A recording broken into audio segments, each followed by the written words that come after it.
yoke upon you. என் நுகத்தை உன் மீது எடுத்துக்கொள். Now, we've seen the villages in India, the yoke on top of two bullocks. நாம் கிராமங்களிலே பார்த்திருக்கிறோம், ரெண்டு காளை மாடுகளுக்கு இடையிலே கழுத்திலே நுகத்தை வைத்திருப்பார்கள். Plowing a field. ஒரு வயலிலே உழும்பொழுது two together. இரண்டு காளை மாடுகள். That's the yoke.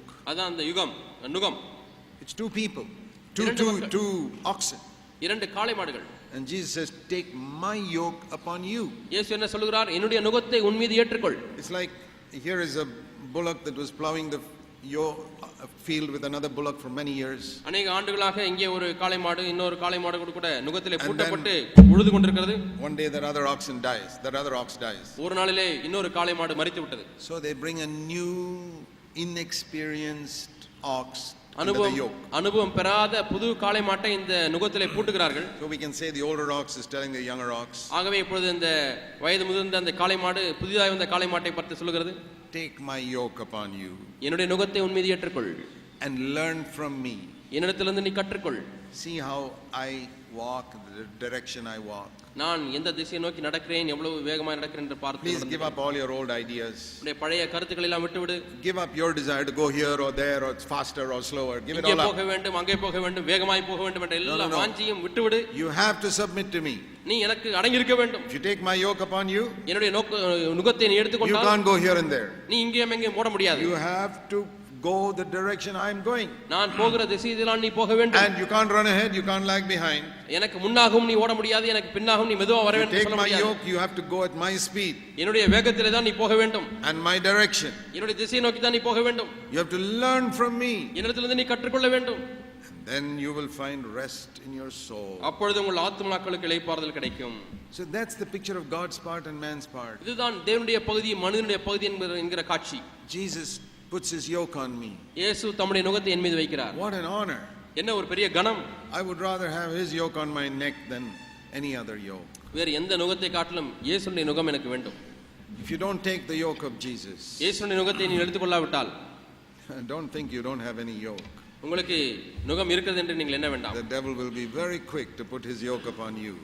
சாத்தான் தன்னுடைய நுகத்தை உங்கள் மீது வைப்பதற்கு மிகுந்த தீவிரமாக இருப்பான். I'll tell you something. நான் ஒன்றை உங்களுக்கு சொல்கிறேன். Everybody in the world, உலகத்தில் இருக்கக்கூடிய ஒவ்வொருவரும் has got either the devil's yoke or Jesus' yoke on his ஒன்று பிசாசுடைய நுகம் இருக்கும் அல்லது இயேசுடைய நுகம் அவர்களுக்கு இருக்கும்.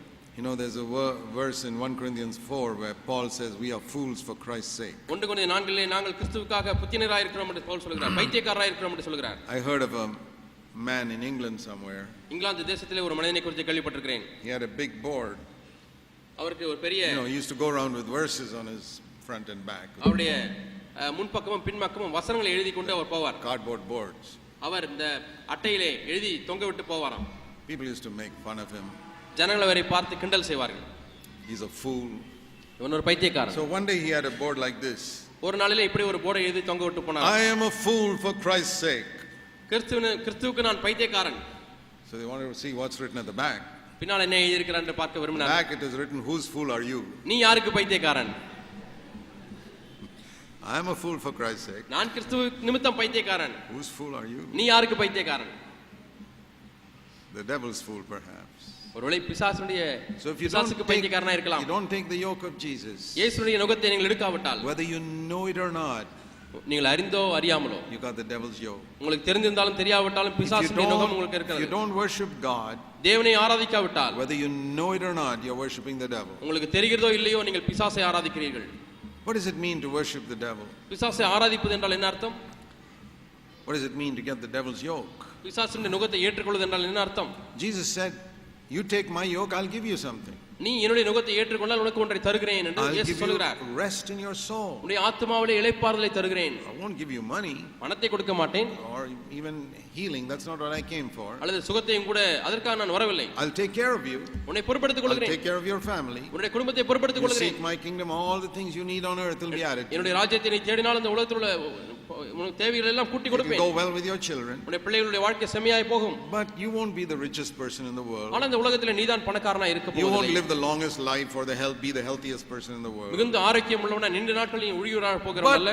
But you will have something which other people in the world don't have. ஆனா இந்த உலகத்தில் உள்ள மற்றவர்களுக்கு கிடைக்காத ஒரு காரியம் உனக்கு கிடைக்கும். Rest in your soul. உன்னுடைய ஆத்மாவிலே இளைப்பாறுதல் In a world full of tension and anxiety, you'll be at rest. அழுத்தமும் பதட்டமும் நிறைந்த இந்த உலகத்திலே நீயோ இளைப்பாறுதலாய் மன Other அமைதியோடு people will be இருப்பாய். like the troubled sea. மற்றவர்கள் எல்லாரும் கொந்தளிக்கிற கடலை போல இருப்பார்கள். Your heart will be like a calm sea. உன்னுடைய இருதயமோ அமர்ந்த தண்ணீரை போல 24 இருக்கும். hours a day, ஒரு நாளில் 24 மணி நேரம் 7 days a week, 7 வாரத்தில் 7 நாட்கள் all your life. உன் வாழ்க்கை முழுவதுமாக. Do you want that? உங்களுக்கு அது வேண்டுமா? Come to me. என்னிடத்திலே வா. The devil says, பிசாசு சொல்கிறான், take my yoke upon you. என்னுடைய நுகத்தை நீ ஏற்றுக்கொள். What will I give you? நான் உனக்கு என்ன தருவேன்? What I offered Jesus. இயேசுவுக்கு நான் என்ன கொடுத்தேன்? All the glory of the world. இந்த உலகத்தின் ராஜ்யங்களுடைய மகிமை எல்லாம். Money. பணம். You want more? பணம் அதிகமாய் வேண்டுமா? Don't seek the will of God for தேவ your சித்தத்தை life. தேட வேண்டாம். Come to me. என்னிடத்திலே வா. Be a Christian. Oh yes, no problem. கிறிஸ்துவனாய் இருந்து விடு, அதில் எனக்கு பிரச்சனை இல்லை. Go to CFC also. சிஎஃப்சிக்கும் போ. Go to all the conferences. எல்லா கான்ஃபரன்ஸுக்கு போ. And get a name as a good brother. நல்ல சகோதரன் என்ற பெயரையும் பெற்றுக்கொள். Sing all the songs. பாடல்கள் எல்லாம் பாடு. But in your life, don't seek the will of God. ஆனால் உன்னுடைய வாழ்க்கையிலோ தேவ சித்தத்தை நீ தேட வேண்டாம். You won't make much money seeking the will of God. தேவ சித்தத்தை தேடினால் நீ அதிகமாய் பணம் சம்பாதிக்க முடியாது. Don't seek to serve others. மற்றவர்களுக்கு நீ பணிவிடை செய்ய தேட வேண்டாம். Seek your own. உனக்கானதையே நீ தேடு. Yeah, give a little bit of to God also. கொஞ்சம் தேவனுக்கும் காணிக்கை கொடுத்து விடு. Mainly for yourself. ஆனால் பிரதானமாக உனக்கென்று வைத்துக்கொள். You know the picture God gave me of that. இதை குறித்து ஒரு எந்த காட்சியை தேவன் எனக்கு கொடுத்தார் தெரியுமா? Many people want to serve God. அநேகர் தேவனுக்கு ஊழியம் செய்ய விரும்புகிறார்கள். With whatever time is left over after I've lived for myself. எனக்காக நான் வாழ்ந்து முடித்த பிறகு மீதி காலம் இருந்தால் தேவனுக்கு ஊழியம் செய்வது. You know, my main aim is to make a lot of money. என்னுடைய பிரதானமான நோக்கம் அதிகமாய் பணம் சம்பாதிக்க வேண்டும். I have to give a little bit of time to God. கொஞ்ச நேரம் தேவனுக்கும் கொடுத்து விட It's வேண்டும். like inviting a guest to my house. இந்த வீட்டிற்கு ஒரு விருந்தாளியை வரவழைக்கிறேன். Would you like to have a cup of tea? Coffee சாப்பிடுறீங்களா? Yes. சாப்பிட விரும்புகிறேன். Okay, coffee. All right. சரி, We'll have coffee. And I get this cup of coffee. நான் ஒரு cup காஃபியை கொண்டு வருகிறேன். There's only one cup. ஒரு கப்பு தான் கொண்டு வருகிறேன். And he watches me drink it. வந்த விருந்தாளி நான் குடிக்கிறதை பார்த்து கொண்டே இருக்கிறார். 80% if it is finished. 80% குடித்து விட்டேன். You wanted some coffee, right? Here's some coffee. உங்களுக்கு காஃபி கேட்டீங்களா? இந்தாங்க. What is left over in my cup? என்னுடைய கப்பிலே மீதி இருக்கக்கூடிய coffee. You won't do that even to a beggar. ஒரு பிச்சைக்காரனுக்கு கூட நீங்கள் அப்படி செய்வதில்லை. But many Christians do it to God. அநேக கிறிஸ்தவர்கள் தேவனுக்கு அப்படி செய்கிறார்கள். The leftover bits of time, நேரத்திலே மீதியா இருக்கக்கூடிய துணிக்கைகள், the leftover bits of their life. உங்களுடைய வாழ்க்கையிலே மீதியா இருக்கக்கூடிய துணிக்கைகள். Lord, I was busy the whole day doing so many things. I'm sorry I didn't get much time to read the Bible or listen to you today. ஆண்டவரே, இந்த நாள் முழுதுமா ரொம்ப பிஸியா இருந்து விட்டேன் ஆண்டவரே. ஆகவே வேதத்தையும் படிக்க முடியல, உம்முடைய சத்தத்தையும் கேட்க நேரம் இல்லை. Sorry, I drank up the whole cup of coffee. Sorry, nothing left for you, my friend. ஆண்டவரே, நண்பனே, முழு கப்பு காபி நானே குடிச்சிட்டேன், அதுல காபி மீதி இல்ல.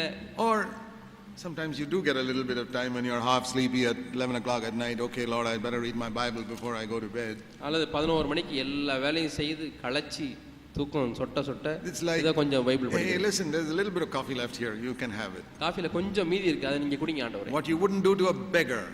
ஒரு பிச்சைக்காரனுக்கு கூட செய்யாத காரியம். This is the picture the Lord gave me. இந்த படத்தை தான் தேவன் எனக்கு கொடுத்தார். Many காட்சி. Christians give me the dregs of their life. அநேக கிறிஸ்தவர்கள் தங்கள் வாழ்க்கையில மீந்திருக்கவைகளை கொடுக்கிறார்கள். The Lord told me when I was 21. நான் 21 வயதா இருந்த பொழுது ஆண்டவர் சொன்னார், Give me the best of your life. இந்த வாழ்க்கையின் பிரதானமான பகுதி எனக்கு கொடு. I said, Lord, you can have it. ஆண்டவரே, நீர் எடுத்துக்கொள்ளும். Give me the best of your day. உங்களுடைய நாளின் பிரதானமானதை ஆண்டவருக்கு கொடுங்கள். The best of your time. உங்களுடைய நேரத்திலே பிரதானமானதை ஆண்டவருக்கு The கொடுங்கள். best of your money. உங்களுடைய பணத்தின் பிரதானமானதை ஆண்டவருக்கு கொடுங்கள். Everything. எல்லாவற்றிலேயும் Bring your children up to love me. பிள்ளைகள் என்னை நேசிக்கும்படியாக வளர்த்து விடுங்கள். When you choose partners for them, உங்களுடைய பிள்ளைகளுக்கென்று வாழ்க்கை துணையை தெரிவு செய்யும் பொழுது, தேடும் பொழுது, don't look for someone who's educated, a wife who can get a job. நல்ல படிச்சிருந்தா பரவாயில்லையே, என்னுடைய மனைவிக்கு வேலை கிடைக்கும் என்று அந்த நோக்கத்தோடு தேட Rich வேண்டாம். family. எந்த குடும்பம், வம்சம். See if they are God fearing. நீங்கள் பிரதானமாய் பார்க்க வேண்டியது தேவனுக்கு பயப்படுகிற பெண்ணா அல்லது பையனா? Do you look like that? இது போல நீங்கள் தேடுகிறீர்களா? What's you saying I belong to CFC? நான் சிஎஃப்சி சேர்ந்தவன் என்று சொல்வதனால என்ன பிரயோஜனம்? The choices you make in these little things show whether you got the yoke of Jesus on your neck or not. இந்த சிறு சிறு காரியங்களிலே நீங்கள் தெரிவு செய்கிறீர்களே, எடுக்கிறீர்களே தீர்மானம், அதுதான் நீங்கள் இயேசுவின் நுகத்தை எடுத்திருக்கிறீர்களா இல்லையா என்பதை தீர்மானிக்கிறது. You know, people have asked me a long time to write a book on family life. குடும்ப வாழ்க்கையை குறித்து புத்தகத்தை வாசித்து அநேகரிடத்திலே பல நாட்கள் I've கேட்டார். spoken many times on it. நான் குடும்ப வாழ்க்கை குறித்து பல சமயங்கள் பேசியிருக்கிறேன். Brother Ratnakumar has collected all those messages and made a book already. சகோதரர் ரத்னகுமார் ஏற்கனவே அந்த செய்திகளை எல்லாம் சேகரித்து நல்லதொரு குடும்பம் என்ற புத்தகத்தை. But you know why I never wrote one? You know why I never wrote one in English? ஆனா நானாக ஏன் குடும்பத்தை பற்றி ஒரு புத்தகத்தை எழுதவில்லை தெரியுமா? In English. ஆங்கிலத்தில் ஏன் எழுதவில்லை தெரியுமா? I said, Lord, I've got to see how my children grow up. ஆண்டவர் என்னுடைய பிள்ளைகள் எப்படி வளர்கிறார்கள் என்று பார்க்க வேண்டும். I got to see whom they get married to. அவர்கள் யாரை திருமணம் செய்ய போகிறார்கள் என்று நான் பார்க்க வேண்டும். Otherwise I write this fantastic book and then they go astray. I say, what type of teaching will I have? அல்லது அருமையான ஒரு புத்தகத்தை எழுதிவிட்டு என்னுடைய பிள்ளைகள் வழி விலகி போய்விட்டார் என்று சொன்னால் என்ன விதமான புத்தகத்தை நான் எழுதியிருக்கிறேன்? I never want to preach what I have not lived. நான் எந்த வாழ்க்கை வாழாத வாழ்க்கை குறித்து ஒரு காலம் பிரசங்கிக்க I விரும்பவில்லை. decided that 35 years ago. 35 ஆண்டுகள் முன்பதாகவே அப்படி தீர்மானித்து Because that விட்டேன். is to be a hypocrite. அல்லது அது ஒரு மாய்மாலக்காரனா இருப்பதற்கு And ஒப்பாகும். Jesus said hypocrites will go to hell. மாய்மாலக்காரன் நரகத்துக்கு போவார்கள் என்று இயேசு சொல்லியிருக்கிறார். More than that, they'll displease God. அதற்கு அதிகமாக தேவனை அவர்கள் துக்கப்படுத்துவார்கள். Do you give the dregs of your time to God?